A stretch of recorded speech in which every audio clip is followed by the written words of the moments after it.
Welcome back. So before we went for the break, we saw how we can import Excel file.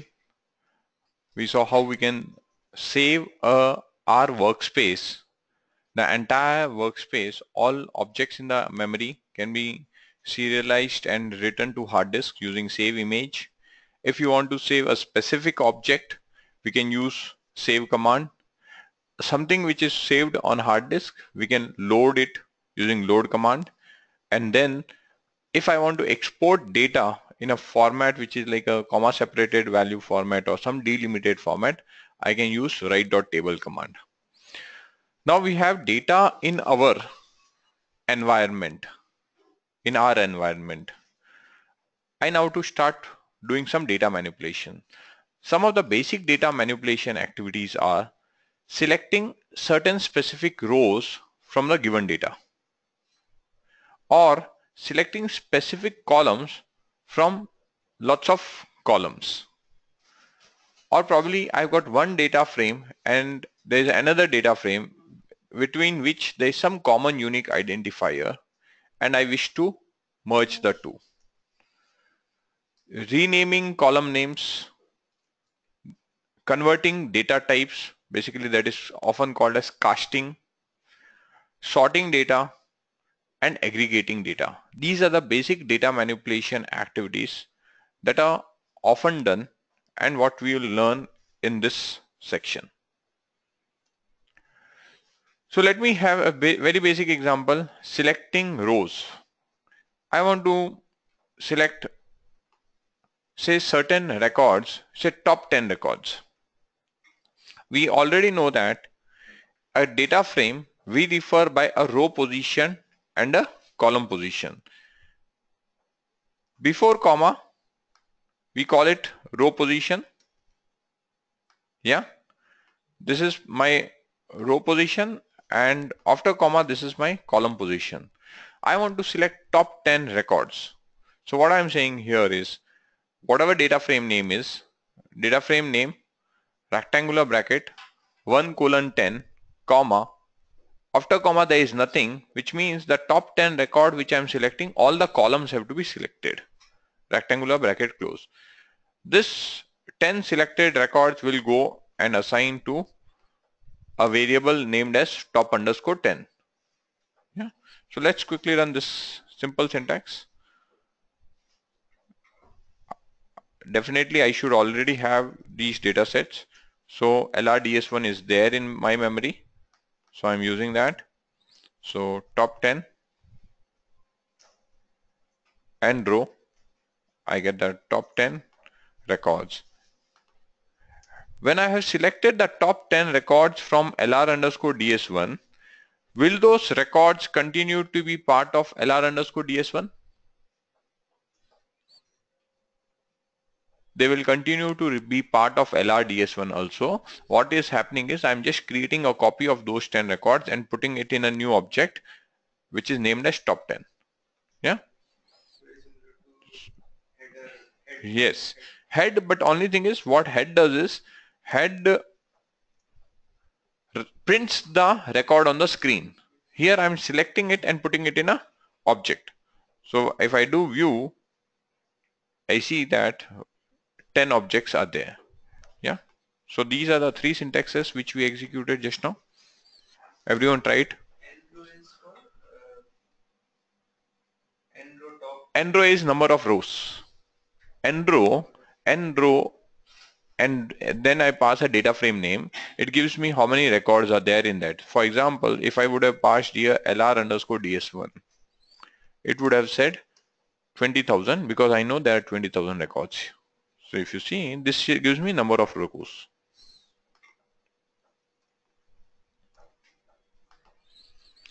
Okay. Quite often, we just don't require data which is just top 10. Sometimes I want to pick up random 10% of the data. Okay. So let me explain what is random. Let's understand the concept of random sampling. As I said that when I teach or I'll also parallelly teach statistics. So let's understand the concept of random sampling or sampling, I would say. What are the different types of sampling? One of the type of sampling is simple random sampling. What is simple random sampling? From a given data, you randomly pick some data rows without any condition. That is called random sampling. Stratified sampling is another way of sampling. Simple random sampling, where randomly you pull out data. Stratified random sampling. In stratified random sampling, say I want to pick out 10% of data from my overall data set. And I have got 70% male and 30% female. When I pick 10% of the data in simple random sampling, it is quite possible that the data may have 71% male and 29% female, or I may have 72% male and 28% female. See, random is random. It means the statistics will be very close to actual. It will not be very exact. But if there is a condition that I need to ensure the proportion of male and female should remain the same. All other variables, the proportions can go slightly here and there, but the proportion of male and female should be same. In that case, what I will have to do, the entire population first I will have to split as male and female. From male I'll have to take 10%, from female I'll have to take 10%, and then put together the 10%. This will be 10% of the overall, and it will also ensure the proportion of male and proportion of female remain same, right? This is called stratified random sampling. There is a third type of sampling which is called cluster sampling. When do you use cluster sampling? Typically, cluster sampling is used in marketing when you want to launch a new product. You are doing a trial. Now you want to launch the entire product, say in the state of Maharashtra. Can you randomly select your customers from entire Maharashtra?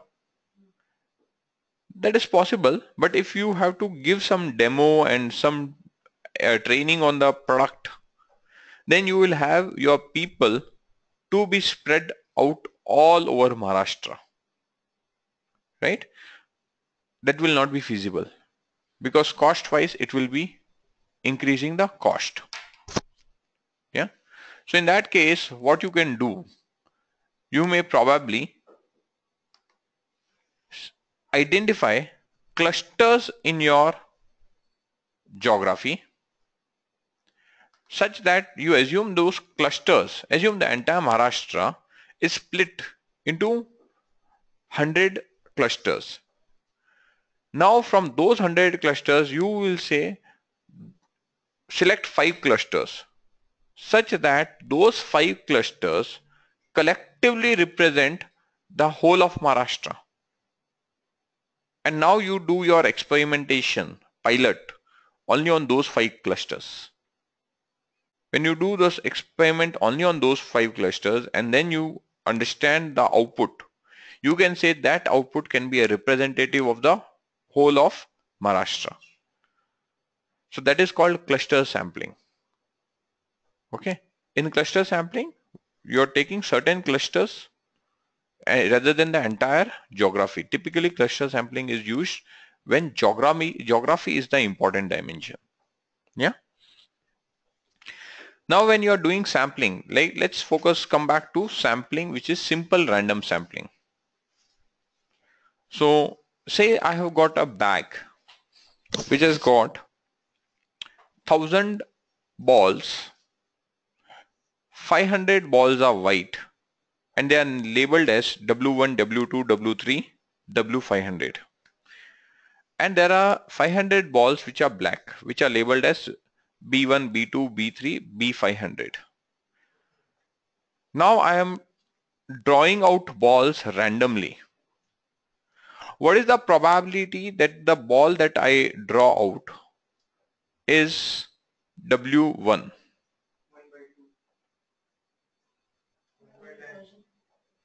Probability that the ball I am drawing out is W1. Balls are also labeled.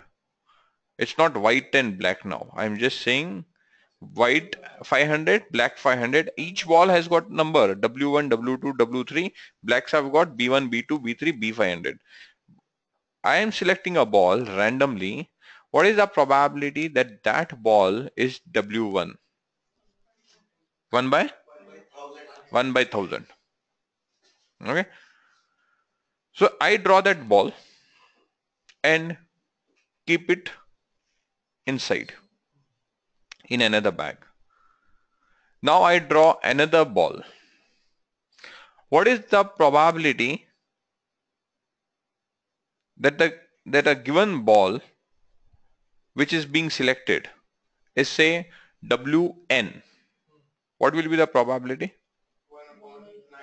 1 upon 999. As you keep drawing, the probability will keep increasing because you're drawing keeping it out. The base is reducing. This type of sampling is simple random sampling. This type of sampling is simple random sampling. Now let's assume we are not doing it that way. I draw a ball. Okay. Whatever is the label on that ball, I note it on a paper saying WX and I put the ball back. Now I'm drawing another ball. Whatever is the say B10. What is the probability that the ball that I'm drawing is B10?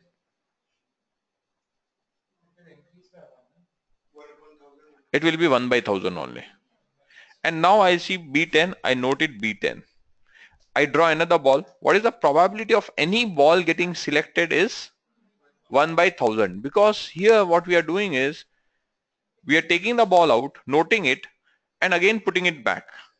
And this is called sampling with replacement. This is called sampling with replacement. So there are three main types of sampling.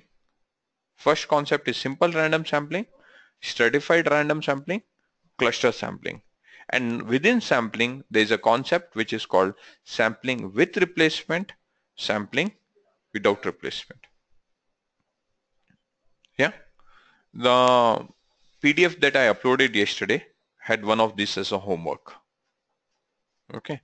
So as we move forward, these concepts, you have to start getting imbibed completely, because analytics is about these concepts only. Yeah. So here, now my objective is to have a simple random sampling and I want 10% of the data out. So what I'm going to do is the syntax. Let me explain the syntax. I want 10%. So I'm just saying sam percentage equal to 10. I've declared a variable. 10% means 0.10 proportion. I've done that. This sample has to come from the population. The population is defined by this data frame. So I'm saying what is the population? So n row gives me the how many observations are there in my main data set. So I'm capturing that in a variable saying population size. Now if I multiply population size with sample percentage, what it will do? It will do 20,000 multiply 0.1, then it will be 20%, that is 2,000. If this would not have been 20,000, it would have been say 21865. So 21865 multiply 10% would have been 2186.5. I cannot draw 0.5 observation. So that's why what I'm doing when I'm multiplying it, I'm casting it. I'm casting it and converting it into rounded number. Okay. So here I'm saying my sample size should be 2000. Okay.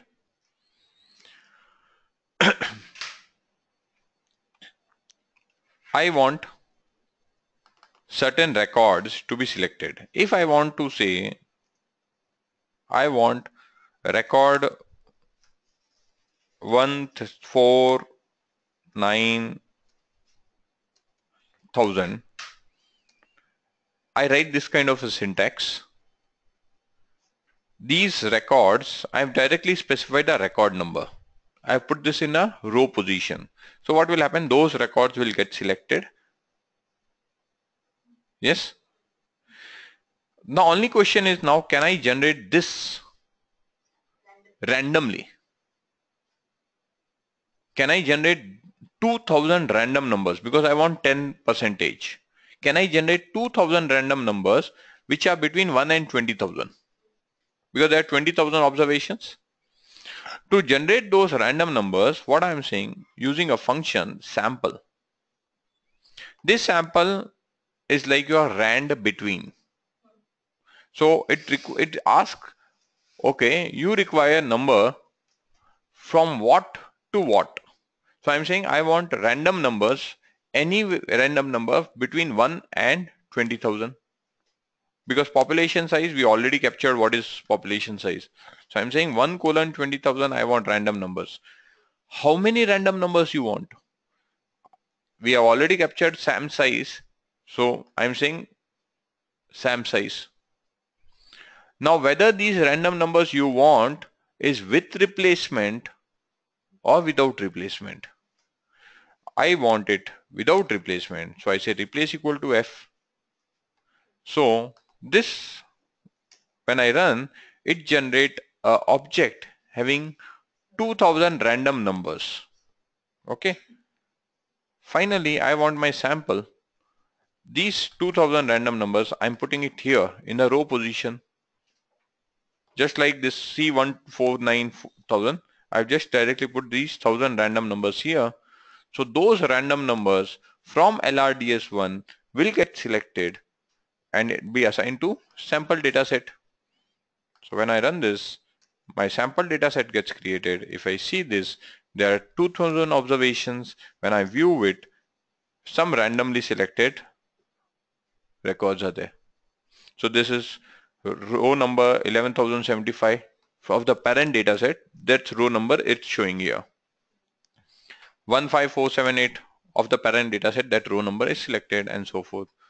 So my random 10% sample is created. Yeah, you have understood it. Now run this piece of code which I'm selecting. Yeah, okay. Just type the code, execute it.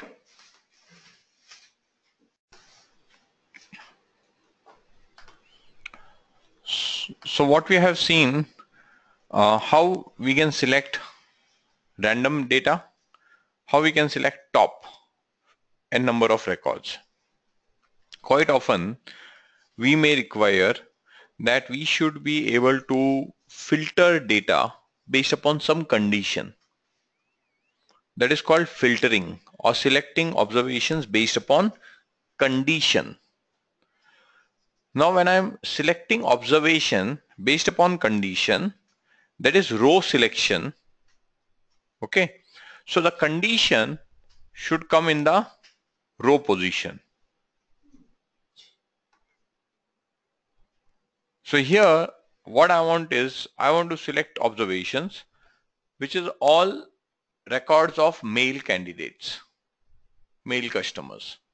Yeah, so I'll say data frame name, rectangular bracket, and the condition I have put in the row position, comma, nothing, and bracket close. In column position there is nothing, which means all columns should be part of the output data for the selected rows. So let's run that command. Filtering, filter df. These are the three syntaxes. So when I run the filtered step,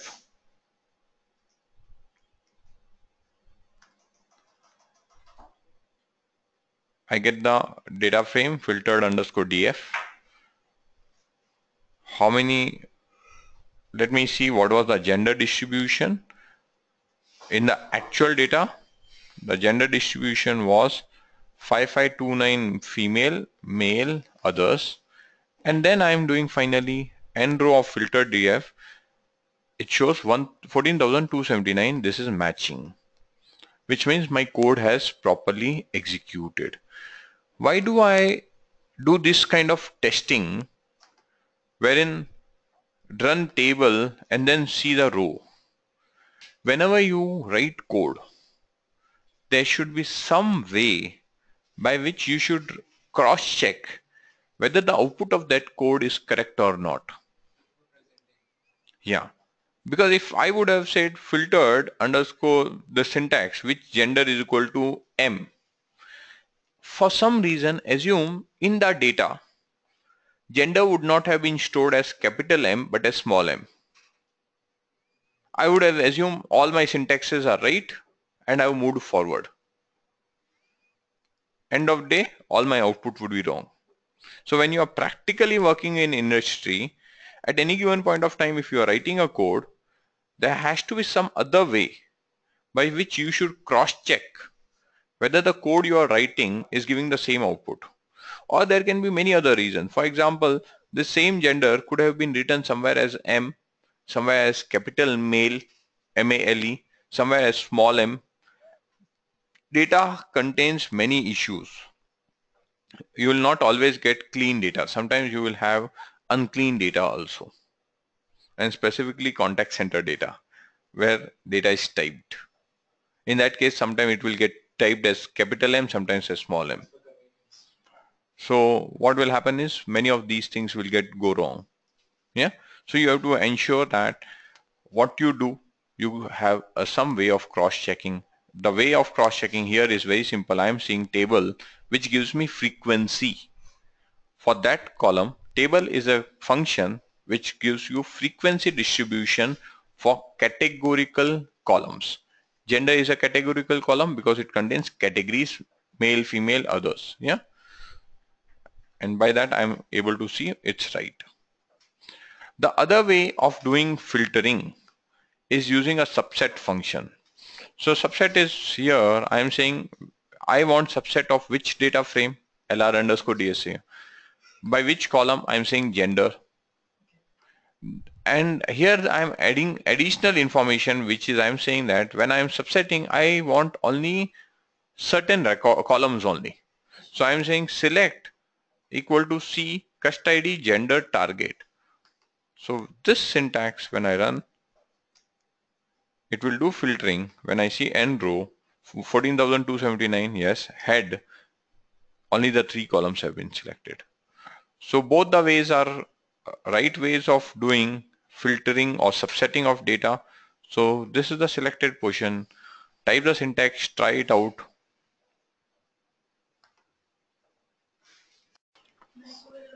Note double equal to is a comparison operator because in R single equal to is used as an assignment operator. So let's move forward. In the previous slide we saw how to select rows, and using subset we also saw how to select certain columns. If I just want to select certain columns, all rows, syntax is very simple. I have to say a data frame name, and in C function I have to specify the columns which I want to select, and all the column names will come in double quotes. Why double quotes? If I would have said LRDS1 rectangular bracket and I directly type say column names, say cust ID, I directly type cust ID here instead of double quote, what that cust ID will be interpreted as an object. It will try to find a cust ID object, but I'm now trying to refer a column here. So the syntax has to be this way. Okay. So this syntax, I'm going to keep only the 3 columns cust ID, target, age. The other way of selecting columns is by column position. Each column in R has got an index position. So when I say C1 colon 3 comma 5, and please note that I have not put any comma here or I have not put any comma here. When I do not put any comma, whatever parameter is coming in that rectangular bracket means it is a column indicator. So here when I say C1 colon 3 comma 5, this will be interpreted as first, second, third and fifth column, not first, second, third and fifth row. No, it will be first, second, third and fifth column. Okay, so let's run these two syntaxes. See, what I explained is the way we access a data frame we refer is data frame, row position,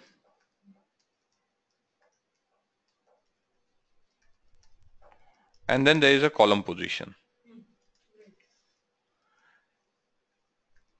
If I write a syntax where there is no comma, then anything that comes in this part is assumed as column position. Okay. So here when you see this syntax, this rectangular bracket, I'll just put extra spaces. This is a function which will return a vector of characters. Is there any comma other than the commas within the function? That those commas are not of any importance here. So this is going to come in the column position. Okay. So I am saying select customer ID target age. Likewise, when I run this syntax,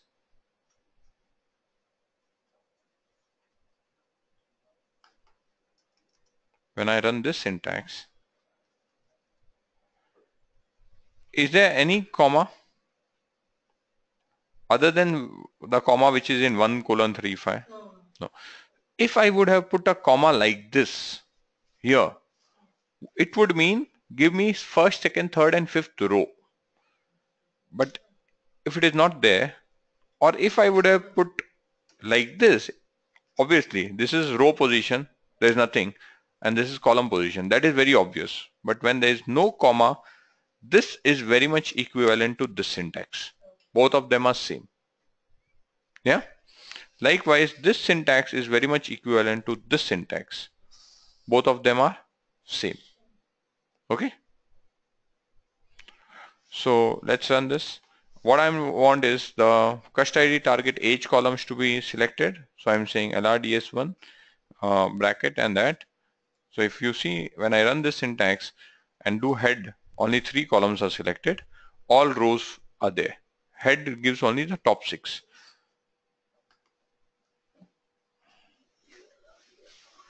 The other way of selecting is basically 1 colon 3 comma 5. So when I run this, the first, second, third and fifth column will get selected. And when I do head, it shows me the first, second, third and fifth column. Yeah. So the 5 columns have got selected. So I've given columns can be represented by column position also. So I can specify column numbers also. So just try these two syntaxes. And let me just also say application.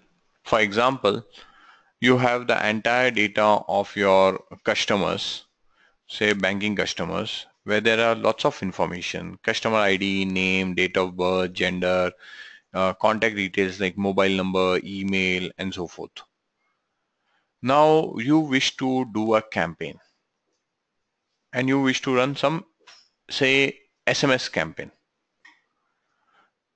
To the team which executes SMS, are you going to give them all the columns? No, because if you give all the columns, the data will be too bulky. You will give only mobile number, customer name if there is some personalization you wish to do, and what is the SMS text you wish to deliver. Those 3 columns you would give, rather than giving gender, occupation, when was the account opened. Those are any of importance? No. So in that case, selecting only the columns which are of importance will be required. So that's a simple example where these kind of requirements comes up.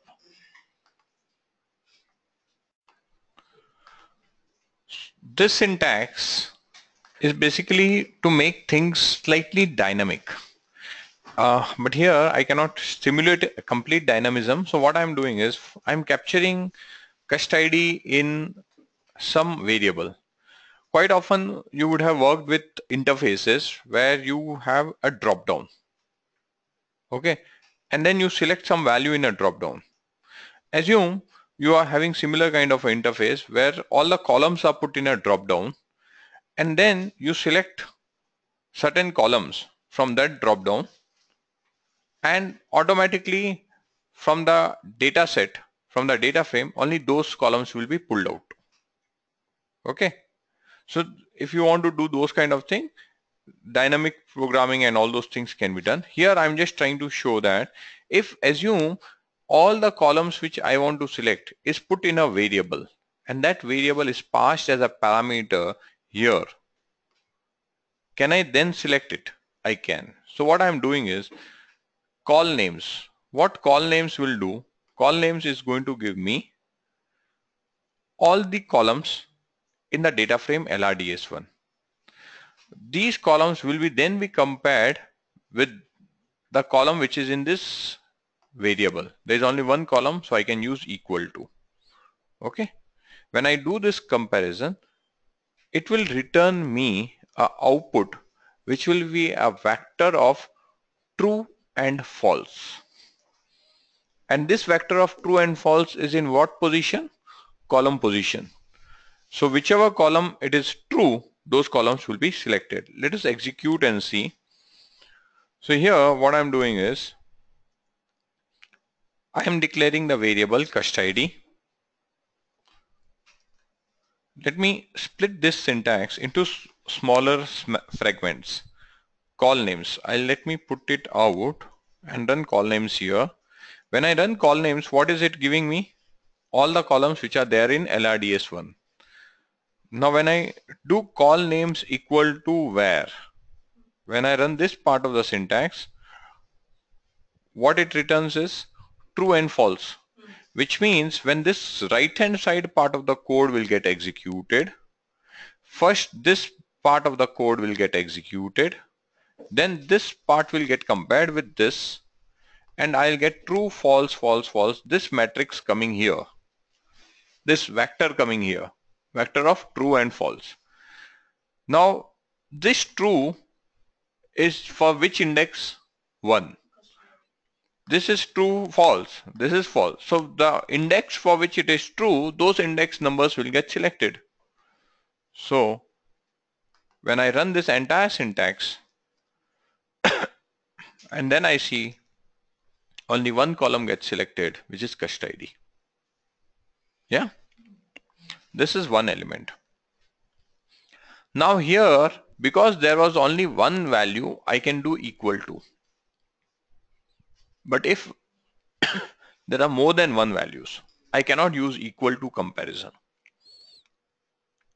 This is like I'm creating two values, cust ID and age bucket. If I run the same syntax with equal to, I'll get a wrong output. The concept is simple. This call names is like a set. In mathematics, in our 10th standard, we learned concept of set of objects. If I do a set of object equal to, what it means is whether this entire set, which is here, say A, is exactly equal to B, then it will be true. But my objective is not to see whether this entire set is same. My objective is which of the elements are in this set are available in this set. If there is anything which is matching, make them true. And if there is anything which is not matching, make them false. So the right way of comparison is in comparator. When there are two sets and you're trying to do comparison, we use a in comparator and not equal to comparator. Simple. In mathematics, you have the concept of set. There is a set having values, alphabet say A, B, C, D, E. And on the other side, there is a set which has got alphabets A, B, F, G, H. Are these two sets same? No. So what it will say? False. But my objective here is not to see whether the full set is true or false. My objective is to see which elements are here which is common available in this. When you're trying to do that comparison, we use in operator. Okay. Whether elements of set B are in A. And that's why I use a operator which is in operator, and the syntax here is percentage in percentage. Okay. So when I run this, I'm now creating a small vector, and here when I run this syntax with in, it is going to give me true. Okay, cust ID is available, false, false, false, false, false, and true. Last variable is my age bucket, this. So here it is again come true. If you want to see that, what we can do is head LRDS1. You can see that the first is cust ID, which is cust ID. Last is age bucket, age bucket. These are matched. When I run this syntax, those two columns will get selected and I'll get the output. Yeah. So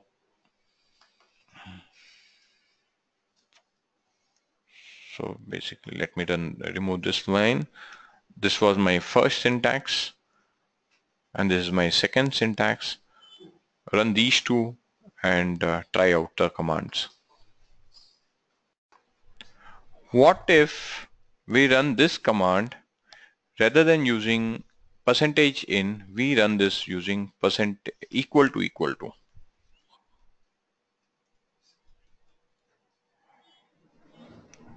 Here I put equal to equal to. Okay, let me run this command and I do head. The records you may feel is correctly selected because age bucket is there. Now rather than putting age bucket, let me put a column, say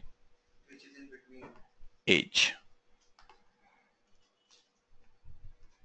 Okay, I have now changed this to age, and now we run this command which is with equal to,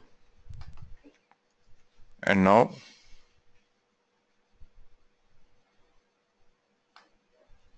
you get this only one column cust ID. Okay, now I will get a correct output again. I'll change the column name. Let me say gender. The moment I put gender, my output will again be correct. With age, output was not right. Age column was not getting selected. But now the moment I put gender, my output will again be correct. This and this. And now when I see, oh, great. So sometimes you may write a code and at that point of time, you would have used equal to and you would have got a right output. You may think it's right. But why with age it went wrong, with gender it went right. The moment I take a next column which is after gender, it will again go wrong.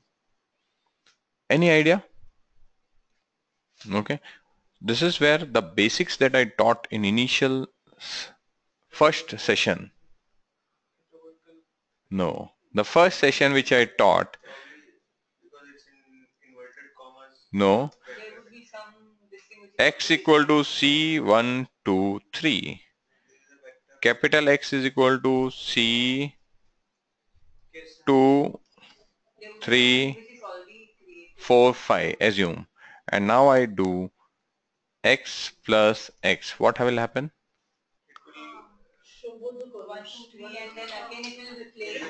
It will replace. So again what will happen is this is a smaller vector. So 1 plus 2, 3, 2 plus 3, 5, 3 plus 4, 7. 5 does not have a Okay, so what here when you do equal to, this has got 8 elements, call names. Okay, and now I defined where df as cust ID gender. So when I say the first two will go and compare with these two, cust ID is matched, gender and target did not match. Now this is going to repeat and it is going to compare with age and gender. Now this time gender has got matched. When I do cust ID gender balance and occupation, no, nothing matches, nothing matches. So true, false, false, true, false, false, false, false. But the moment I change it to age, cust ID will match, gender, age, target will not match.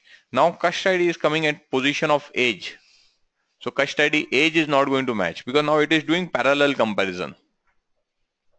Okay. So cust ID age will not match, age gender will not going to match. So that's the reason you have to use percentage in when you are doing a comparison between two vector kind of thing. And you want whether the one vector elements are part of the other. In that case, percentage in is the right. If you do equal to, it will do parallel comparison. Okay. And this is where these concepts have to be remembered. Yeah.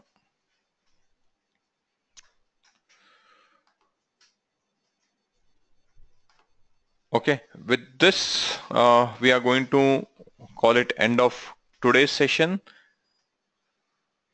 What we have covered in today's session is selecting rows and selecting columns. We have learned the which clause by which I can filter rows. We have understood subset, and then we have seen how we can select columns, and we have seen equal to comparison, and we have seen in comparison. Yeah. Thank you for today.